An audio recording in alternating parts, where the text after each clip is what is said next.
You murdered my friends. I killed Jedi. I killed those who threatened my existence. Your existence is to oppress and cause suffering to others. You killed Jord. A man who didn't hesitate to turn you in for a crime you didn't commit. Jord arrested Osha in a case of mistaken identity, in a case that you staged. Remember, everyone thought that May was dead, so it stands to reason that all eyes would be put on Osha first. And still, what is this excuse? Jord was never portrayed as a bad person. Yeah, he was kind of a douche when he arrested Osha, but it's important to remember they were both Jedi and grew up together.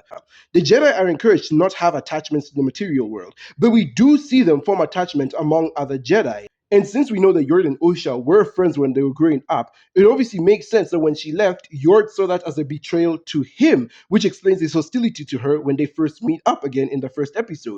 Jord, at worst, is a narcissistic prick, but he was never malicious. And not that Osha was fully aware of the details at the time, but May was going out to kill the Jedi who ruined her childhood, and Kimir was helping her with all of those murders. So he's just speaking out of his butt in this scene. You killed Jackie. And where did you think that was going to go? You would have had the same relationship with her that you have with your master. One-sided. Sir, Jackie was a child, or at the very most, barely legal. For all her life, she only knew the Jedi.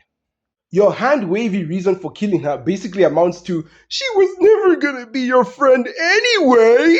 Bro, just go full mask off and say that she was in your way, or that any Jedi, regardless of age, is still an enemy. My issue with this scene isn't that Kimir is playing off his murders or sees himself in the right. He's a Sith. It makes sense that he'd pride himself on how many Jedi he's killed. No, my issue is that the show wants us to see that he's low-key right, and it wants us and Osha to agree with him. And this is why I don't like Osha as a character, because despite being a former Jedi and living her adult life as a regular civilian, she's still being easily tricked by this fool. She's supposed to be the most regular person in the show. She should be horrified by what he's saying.